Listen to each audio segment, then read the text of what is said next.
దీని పర్ఫార్మెన్స్ ఉండొచ్చు అనిపిస్తుంది. సార్ కలెక్షన్ అంశానికి వస్తే ఎలా చూడొచ్చండి అసలు భారతీయ సినిమాల కలెక్షన్లో సంబంధించి దేశవ్యాప్తంగా? నిజంగా వీరమల్లుడు కొనసాగింపుగా చేస్తే తప్ప ఈ చర్చ ఇందాక నేను చెప్పాను. ఇప్పుడు అంటే అభిమానులు కోపడితే మనం ఏం చెప్పలేం, కానీ అల్లు అర్జున్ పుష్ప దరిదాపులకు ఎక్కడ అది చాలా ఎక్కువ కదా. అల్లు అర్జున్ సినిమా ఒకటే కాదు, ఈరోజే టైమ్స్ ఆఫ్ ఇండియాలో వాళ్ళు ప్రత్యేకమైన ఇది కూడా పెట్టారు.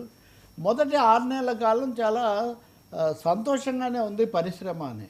17 సినిమాలు 100 కోట్ల వసూళ్లు దాటిపోయినాయి ఈ కాలంలో. 17 సినిమాలు.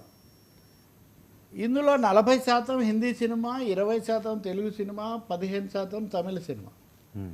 లీడింగ్ అంటే 40, 20, 60, 75% ఈ మూడే. అంటే పవన్ కళ్యాణ్ కూడా సౌత్లో ఒక ముఖ్యంగా తెలుగు రాష్ట్రాల్లో కాబట్టి ఉంది. ఈ వసూళ్లకు వాళ్ళు ఇంకో కారణం కూడా చెప్తున్నారు. మల్టీప్లెక్స్ల వాళ్ళు కూడా సంతోషంగా ఉన్నారు. మల్టీప్లెక్స్ అసోసియేషన్ వాళ్ళు కూడా దాని మీద ఈ సర్వేలో వాళ్ళు చెప్తూ, అదృష్టవశాత్తు పెద్ద సినిమాలు పాన్ ఇండియాలు లేదా పాన్ వరల్డ్ 1000 కోట్లు అన్న దాని నుంచి కొంచెం ట్రెండ్ మారుతుంది కూడా.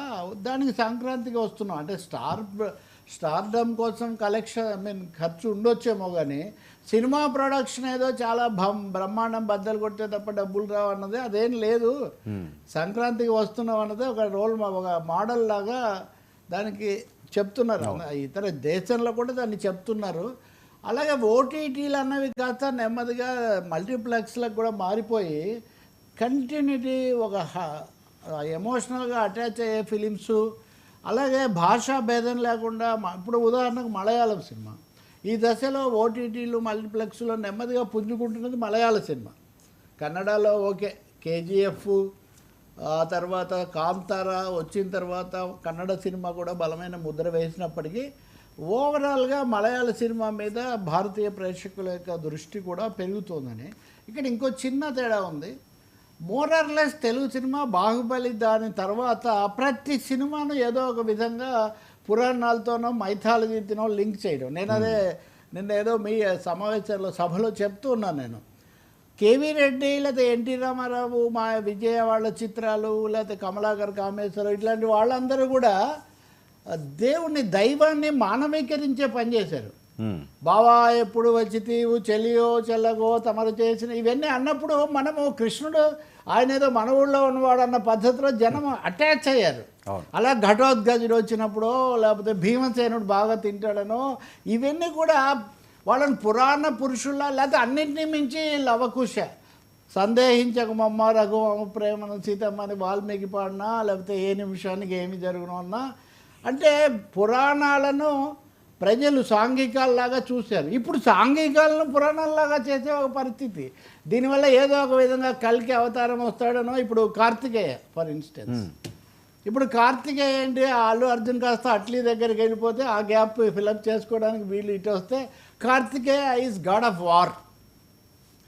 అందరికి తెలుసు త్రివిక్రమ్ శ్రీనివాస్ ఎక్కువ శాంతి సందేశమే ఇస్తాడు ఆయన సినిమాల్లో, కానీ శాంతి సందేశంతో సినిమాకైనా కానీ గాడ్ ఆఫ్ వార్ అని దాని కార్తికేయుని పెట్టి ఆ ఉత్తరాదిలో ఉన్నటువంటి శివుడి ఇవన్నీ పెడితే తప్ప కుదరని పరిస్థితి. కాబట్టి ఈ పరిస్థితి తెలుగులో ఎక్కువగా ఉంది.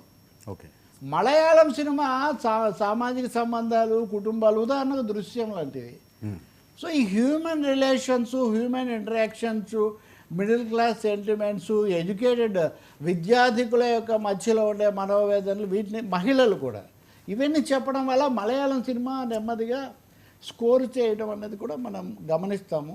హిందీ సినిమా కూడా మళ్ళీ రీడిఫైన్ చేసుకుంటూ ఉంది. హిందీ సినిమా మీద కూడా తెలుగు ప్రభావం, తెలుగు వాళ్ళే కదా. ఉదాహరణకు బజరంగి భాయిజాన్ ఎప్పుడు మర్చిపోలేనని మొన్న ఎప్పుడో సల్మాన్ ఖాన్ చెప్తున్నాడు, దాన్ని తీసుకొచ్చింది విజయేంద్ర ప్రసాదే కదా.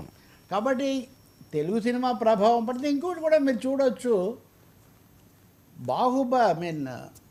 వీరమల్లు, హరిహర వీరమల్లు మధ్యలో అలా ఆగిపోయింది. ఆయన క్రిష్ జాగర్లమూడి ఈ సృష్టి ఏమో ఆగింది. అది ఇదే హిందీలో కూడా మణికర్ణ కూడా అలాగే ఆగిపోయిన పరిస్థితి ఉంది. చాలా సినిమాలు ఈ లింక్ కలవట్లేదని ఆ సమస్య వీరమల్లు కూడా ఎదుర్కొంది. సో ఈ పరిస్థితుల్లో భారతీయ సినిమా 100 కోట్ల సినిమాలు 17 దాటడం అన్నది పర్వాలేదు, పరిశ్రమ ఏదో అవుతుంది. ఓటీటీ వస్తే అట్లా ఏమో అవ్వదు, గట్టిగానే ఉంటుంది. కానీ విపరీతమైన ఇవి తగ్గించుకోవాలి చాలామంది మాట్లాడుతున్నారు. ఉదాహరణకు ఇప్పుడు నా గతంలో 15 రూపాయలకు సినిమాతో నేను చేశానని సవాల్ చేస్తుంటే ఇప్పుడు 700, 1000 రూపాయల దాకా ఎందుకు పోవాల్సి వచ్చింది? ఇంకా మన మిత్రుడు సిపిఐ నారాయణ అంతే సిగ్గుపడాలి, ఇంత భారీగా వీళ్ళందరూ రేట్లు పెడుతున్నందుకని ఆయన కూడా పెట్టారు. యువజన సంఘాలేమో ఈ ఖర్చులు తగ్గించాలి. ఎవరు వెళ్తారు చెప్పండి? నేను కొన్నిసార్లు అభిమాన సంఘాల సమావేశాలు కూడా చూసేవాళ్ళం. వాళ్ళల్లో ఉన్న దాన్ని తగ్గించడానికి మనం ప్రయత్నించాలి, కానీ దాని ఫెరటిజాన్ని ఇంకా పెంచితే కూడా పెద్ద ఉపయోగం లేని పరిస్థితి. అది ఎక్కడికి వచ్చిందంటే వర్మ, ఇందాక టాపిక్లోకి వెళ్తే ఇప్పుడు మిగతా హీరోల ఫ్యాన్లు అందరూ ఈ సినిమాని ట్రోల్ చేస్తున్నారు అనేక విధాలుగా.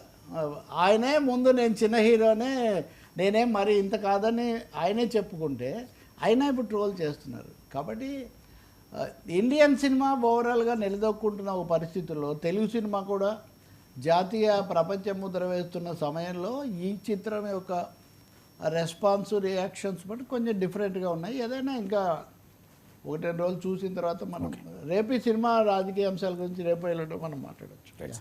సార్, ఏపీ క్యాబినెట్ భేటీ, మంత్రులపై మరోసారి చంద్రబాబు నాయుడు గారు ఫైర్.